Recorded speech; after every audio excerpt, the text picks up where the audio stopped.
ang cell cycle. Ibig sabihin, it is the ordered sequence of events in a cell. So, hindi pwede na mauna yung anaphase sa interphase. Okay? So, ang cell cycle, meron siyang apat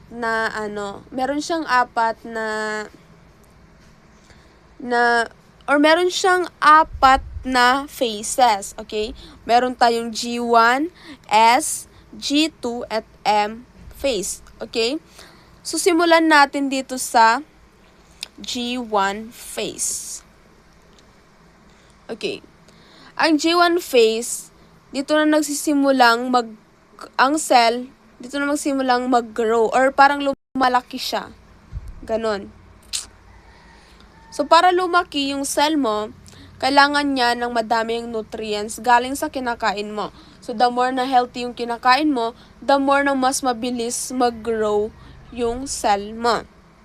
Number 2, make more organelles. So, di ba dati, ganito lang, ganyan, wait lang.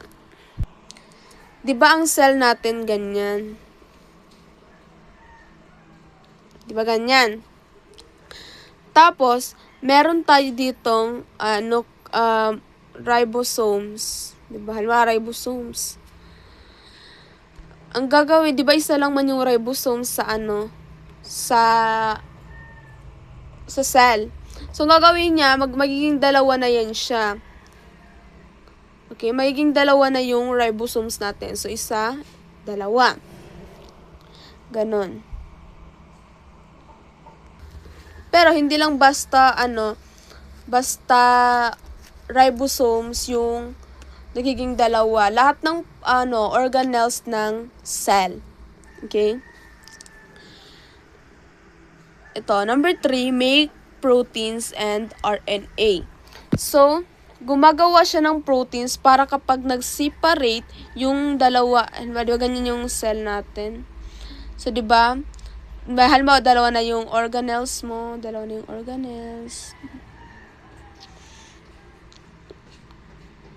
ganyan. Tapos, ganyan. Diba ganyan na yung dalawa na yung organelles mo? So, ang gagawin is gagawa sila ng mas madaming proteins. Okay. So, pag nakagawa yan sila ng sobrang daming proteins, ang proteins na yon at saka ang RNA, gagamitin nila yon kapag nag-separate na itong dalawang ito. Okay? Kasi G1 phase, nagpe-prepare na yan siya for DNA replication. Okay, so ano nga bang replication ng DNA?